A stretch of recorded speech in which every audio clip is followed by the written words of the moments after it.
You're not as gentle as you used to be. Blake said it while I was washing dishes. No anger, no raised voice, just that calm, judgmental tone of someone who thinks he's completely right. I set the plate down. The water was still running behind me, and I stood there for a second, looking at him the way you look at someone you used to know very well, but aren't so sure about anymore. I didn't argue. I just asked, "What does gentle mean to you?" Blake shrugged. Like the answer was obvious. Less reaction. Fewer boundaries. That's when something in me stepped back. Not because it hurt, but because it woke up. He wasn't upset that I'd changed. He was upset that I dared to be clear about what I needed. And in his eyes, that clarity meant losing my gentleness. The feeling was simple. I was no longer someone he could control with my silence. To understand this, I have to go back to when I still thought everything was normal. When I hadn't learned how to stand up straight and say a sentence without shaking. Back then, I was the kind of person who always gave a little to avoid conflict. I didn't like arguing, didn't like making noise. If someone pushed, I stepped back to keep the peace. Blake showed up right when I still believed that calmness was what kept a marriage strong. He was gentle in front of everyone, soft-spoken. The kind of man my friends would say, "Blake seems really stable." And yes, Blake was stable. But in the sense that he wanted everything to revolve around the straight line he drew. No force, no harshness, just an unspoken expectation that I would adjust myself to fit what he wanted. I didn't notice it when we were newly married. To me, yielding was just a way of life. I thought a peaceful marriage worked like that. Each person gives little and everything moves along smoothly. But my giving a little slowly turned into giving up everything. At the time, I didn't see a problem. Blake suggested changing plans. I changed them. He told me not to make a big deal out of things. I stayed quiet. And because I stayed quiet for so long, Blake came to see that silence as my role in the marriage. The one who keeps the peace by swallowing everything. I remember one night while I was getting dinner ready, Blake asked what I wanted to eat. I was about to say the dish I liked, but when I saw him frown slightly, just a little, I changed my mind right away. Anything is fine. He smiled, treating it like one of my cute traits. And I thought to myself, yeah, it's nothing. Giving in keeps the house happy. But those small moments, repeated over and over, laid the foundation for what Blake called gentleness. In reality, it was just the version of me he'd grown used to, the one without personal needs of her own. Looking back, I realize I used to be soft by instinct, not because I was weak, but because I had never been encouraged to hold my own boundaries. Blake came into my life at a time when I was easy to bend, and he was comfortable with that version of me. I remember one evening when we were looking through old photos. Blake pointed at a picture of me from a few years earlier and said, "I liked you better back then. You looked gentle." I smiled, thinking it was a joke, but it wasn't. It was an accurate description of how he wanted me to stay. Quiet, light, undemanding. At that time, I hadn't changed yet. I had no reason to. No new job that forced me to speak clearly about my views. I was still the Renee from those years, the one who avoided conflict, the one who stepped back when others stepped forward. So the marriage at that time felt very smooth. Smooth in the way a lake has no ripples because the bottom has learned to bear the weight. Blake never had to think about adjusting himself. I did that part for both of us. Once, I made a small comment about something around the house, just the way he tossed his laundry everywhere. Blake laughed and said, "You're too sensitive. You weren't like this before." I listened, then adjusted the way I spoke so he wouldn't feel uncomfortable. That day, I saw his expressions soften the moment I pulled my words back. I thought that was reconciliation. Now I know it was the first sign that I was being redefined by my own endurance. But even back then, when I wasn't strong yet, I wasn't blind. There were small moments that flashed like shards of light. Once, at a dinner with friends, I shared a different opinion about raising children. Nothing harsh, just a personal view. Blake touched my foot under the table, lightly, but enough for me to understand. Stop talking. I listened. But that night, while washing dishes, I felt myself shrink in a very strange way. A way I couldn't quite name. I didn't push back. But for the first time, I noticed that something wasn't right. Not strong, not rebellious, just the realization that he was uncomfortable because I had a different opinion. That small moment, just a detail, was the first crack. I didn't know when it would widen. I only knew that from that second on, I started seeing Blake a little differently. Not with resistance, but with the clarity of someone learning to observe instead of swallow everything. And I didn't know that this tiny detail was what would lead me to today, the day Blake said I was no longer gentle like before. In truth, I just wasn't gentle in a way that served him anymore. After that night, when I realized Blake started getting uncomfortable whenever I had my own opinions, I still didn't change anything. I just paid closer attention. It was like someone had turned on a small extra light in a familiar room, and that light began to shine into corners I'd never really looked at before. Then the new job came. It wasn't loud or impressive, but it demanded something I had always avoided before, clearly stating what I wanted. My first assignment was to lead a small team on a project. There was someone on the team who often talked over others, interrupted, or tried to push responsibility onto someone else. In the past, I would have stayed quiet and let it slide. But this time, I had to be clear about boundaries. I had to hold the pace. The first time I said, "No, that doesn't make sense," I heard my own voice, calm, steady, not shaking at all. It felt strange, but in a good way. I learned to pause before reacting, to take a breath, think for a beat, and then say what needed to be said without apologizing for saying it. Each time I managed to do that, I felt myself standing a little straighter. No raised voice, no sharp edges, just clarity. And clarity was exactly what Blake never wanted from me. The first change he noticed happened one evening when I told him about a meeting. I simply said that I had refused to take on extra work that wasn't my responsibility. Blake looked up from his phone. "You never used to talk like that." "Like what?" "Like so assertive." I looked at him. "It was just a work thing." "Yeah, well," he shrugged, "you've been kind of difficult lately." Difficult. He chose the perfect word to turn my growth into an inconvenience in his eyes. I didn't react, but I took note.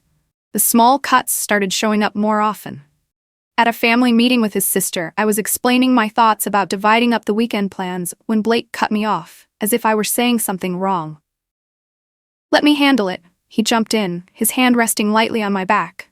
A gesture that looked sweet on the outside but carried the old signal underneath. "Be quiet. Let me take over." I stayed still, but inside my head there was a small sound, like glass cracking from a light tap. I wasn't angry. I just added another tick to the list of things I was starting to see clearly. A few days later, when I stayed quiet to think through a big decision at home, Blake looked at me and said, "You've got an attitude again." I looked up. "I'm just processing." Blake leaned on the table as if he were looking at a new person. "You weren't this cold before." I didn't answer, because the real answer was already in his reaction. I was only loved when I didn't apply any force against the direction of his wants. I started paying closer attention to Blake, not scrutinizing, not tense, just observing, with the mindset of someone who realizes something is off and wants to understand where the shift is coming from. Every time I shared an opinion, his eyes narrowed slightly. Every time I said, "I don't agree," his tone changed, from gentle to irritated. Every time I didn't take my words back right away, he sighed as if I'd just ruined a perfectly peaceful evening. One night, I came home after a long day and told him how I'd handled a difficult situation on my team by being direct but calm with a coworker, telling them they couldn't push responsibility onto me. Blake listened, then set his glass down harder than usual. "I don't like this hard version of you." "That's not hard, that's clear." "Yeah, well, call it whatever you want. It doesn't feel like you." I looked at him. "I don't feel like which version of me?" He didn't answer, but I already knew the answer. The quiet version. The predictable one. The easy-to-bend one. Another night, when I offered a comment about the weekend schedule, very normal, very mild, Blake sat down across from me. "Renee, I think you should tone down this new personality a bit." The words landed on the table like something heavy. No raised voice, no insults. But they stripped away everything he'd been trying to hide behind politeness all this time. He didn't want a strong wife. He wanted a compliant one. The coldness in me didn't come from anger. It came from realization. So clear it almost made me laugh. I asked softly, "By new personality, do you mean that I'm willing to say what I think?" Blake let out a sharp breath. "It makes you seem different. Different from the version of me who went along with every decision you made." He went quiet, this time completely silent. I stood up, walked into the kitchen, turned on the tap, and washed my hands. Not because they were dirty, just because I needed a second to neatly fold my emotions away. Inside me, there was no tear. No tears. No sadness. Only a very clear stillness. He was only comfortable when I was silent. And now I wasn't silent anymore. The coldness he saw wasn't change. It was a return. A return to the natural self-protection of someone who realized she'd been bowing her head for too long. I walked back into the living room and looked at Blake. He was still sitting there, as if waiting for me to take my words back, waiting for me to smile and apologize like I always had before. But I just said, I haven't changed. I've just stopped shrinking myself to fit you. His eyes flickered, just slightly but enough. And I knew this wasn't a climax, just a setup, just the starting point of something bigger, colder, clearer. Something he wasn't prepared for. I didn't end anything in that moment. I just stood a little straighter. And maybe that straightened posture was the thing that scared him the most. The change in me didn't make everything explode right away. It just made Blake cautious. He watched me like I was something familiar that had suddenly been placed in the wrong spot. And then came that night. The night he crossed a line he himself had set for me all those years. We went out to dinner with a group of Blake's old friends, the kind of people he always tried to look good in front of. The easygoing husband, gentle, considerate, the one who lets his wife lead. I sat beside him, listening to the same recycled conversations, work, sports, a few dry jokes. Everything was normal, until one friend joked, "So how are you two doing lately? Still honeymoon vibes?" Blake smiled. But it wasn't the soft smile I was used to. It lingered a second too long. A little deeper, with a poorly hidden note of sarcasm. "Pretty normal," he said. "Renee's changed a lot lately." I turned to look at him, not to warn him, just to see what he would say next. "She's not as gentle as she used to be. Kind of difficult, too." His voice dropped, like he was sharing a private concern, the wounded husband confiding in friends. The people around us chuckled softly, not unkindly. They thought Blake was making a light joke about his wife, but I knew he wasn't joking. He was telling the truth, saying it right in front of me, as if I weren't there. One of them asked, "Difficult how?" Blake shrugged, playing helpless. "She has more opinions, says no directly. Sometimes she's even cold." I sat up straight, said nothing. He went on like he was describing a medical condition. "Renee used to be so gentle. Now I don't know, she's just too tense." I heard every word clearly, but what made me watch more closely wasn't what he said. It was how he said it. The tone of a victim, a man enduring a wife who had changed in a way he couldn't understand. Blake told his story, as if he'd been abandoned by the gentleness he believed he deserved. He spoke as if I were the one creating chaos in our marriage, as if I should apologize for learning how to hold my boundaries. When I looked at him, the clearest thing in my mind wasn't anger. It was the truth. He wasn't sad because I'd changed. He was sad because I was no longer easy to control. That realization landed softly, like a key finally sliding into the right lock after years of turning the wrong way. A small click echoed inside me. I lifted my head. I didn't interrupt. I let him finish. He ended with, "I just want her to go back to being the old Renee. Gentle. Sweet." Someone at the table looked at me, waiting for a reaction. I smiled slightly. Very slightly. The kind of smile that made Blake pause for a second. I set my glass down on the table and looked straight at him. My voice was completely normal. Clear. Not sharper than usual, and not softened to save his face. Just the truth. "You don't miss the old me," I said. "You miss the version of me that was easy for you." The whole table went silent. No clinking silverware, no sighs, no one moved. Blake blinked, like I'd just spoken in a language he didn't understand. "What do you mean?" I didn't repeat myself. I just continued, steady and low. "You call it gentleness, but really, it was me constantly shrinking myself so you could feel comfortable. No insults, no attacks, just stating facts." Someone at the table took a quiet breath in.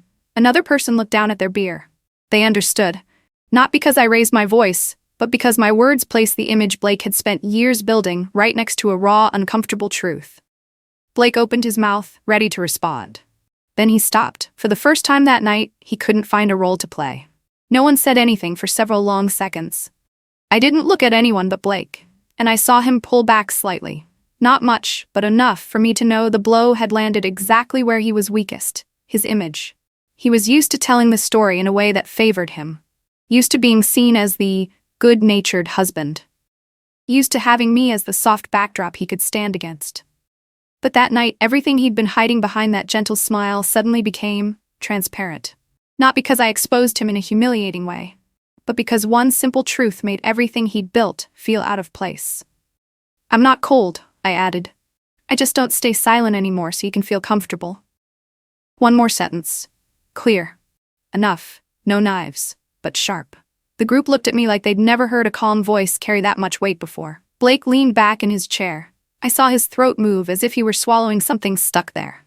Not water, but the silent power he'd held for years. No one could pick up the previous conversation. The air wasn't heavy, but it was clear. Clear like a clean mirror placed in the middle of the table. I didn't wait for anyone to break the silence. I stood up and grabbed my coat. No noise, no attitude. Blake looked at me like he was waiting for me to say something that would fix the situation. But I wasn't going to fix what was already true. I'm heading home, I said. No one stopped me. No one asked anything else. They understood. And that was what truly unsettled Blake. The silence of the people who had once believed his story. I walked out of the restaurant, pushed open the glass door. Didn't look back. I didn't need to. Because I knew that what had just broken behind me wasn't me. It was the version of a wife Blake had tried to keep by making me smaller. That was the moment a real boundary was set.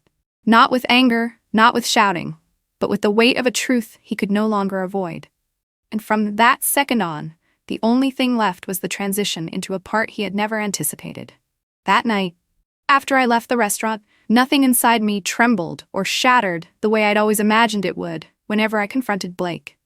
There was only a strange stillness. The kind that comes when someone finally sees the whole picture after years of only daring to look at small fragments. I no longer spoke less out of fear of being wrong. I was no longer soft just to keep the peace. My voice, even when I was silent, was different, solid, clear, in a way that didn't need volume to carry weight. Blake sensed it the moment he came home about half an hour after me. He closed the door quietly, but still made sure there was enough sound for me to know he'd arrived. I didn't turn around. I was folding clothes in the bedroom, each crease neat, unhurried. "Renee," he called, his voice low, a little tense. "You really threw me off tonight." I set the shirt down. "No, I just told the truth." Blake stepped closer, softening his tone the way he always did when he wanted to smooth things over and keep the situation under control. "I didn't mean to hurt you.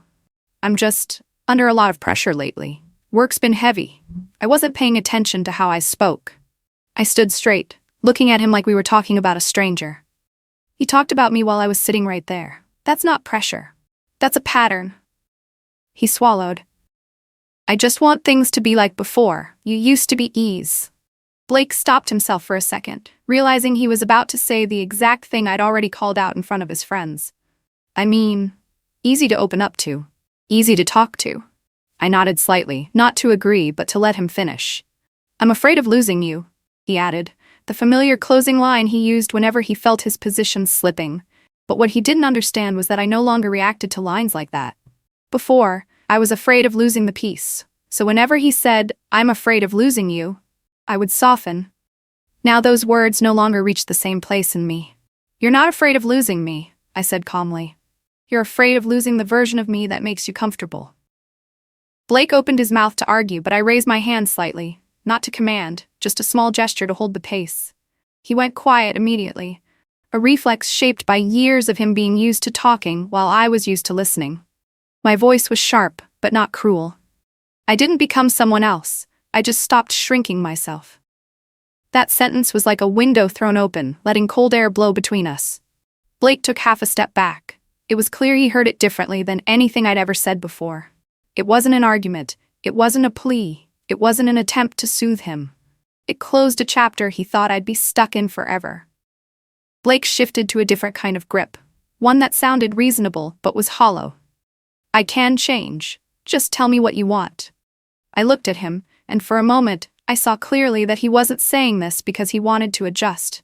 He was saying it because he just realized the familiar mechanism, the one that kept me in the old version of myself, no longer worked. "I've already told you," I said. "For years." He blinked. I met his eyes and continued, softly but firm. "You didn't listen. Not because you didn't understand, but because you didn't need to when I always erased my own needs before they ever left my mouth." Blake braced his hand against the counter, trying to keep his voice steady. "So what do you want now?" I took a very slow breath, not for effect, just to feel myself. "I want you to face the truth that I used to be easy for you, but I don't live that way anymore." Not a threat, Not a divorce announcement, just a reality he would have to accept if he wanted to keep standing beside me. He looked at me like he was trying to find the woman he had once placed inside the frame labeled gentle. But that frame was empty now, and he knew it. I started packing a bag, not to leave the house forever in an impulsive moment, but to show Blake something I had never shown him before. I have real boundaries. I have feet that are willing to walk away when respect is gone. Blake took a step toward me, worry written all over his face. "Renee, don't do this. We can talk." "We are talking," I said. "But this time, I'm not talking to make you comfortable." I zipped the bag closed. Blake looked like all the air had been sucked out of him.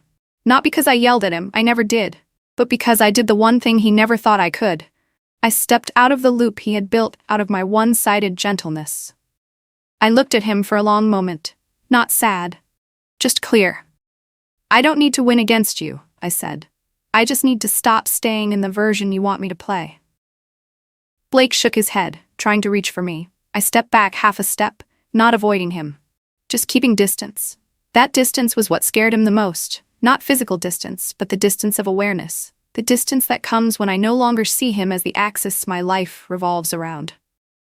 I grabbed my coat. No noise, no slammed doors, no bitter words left behind.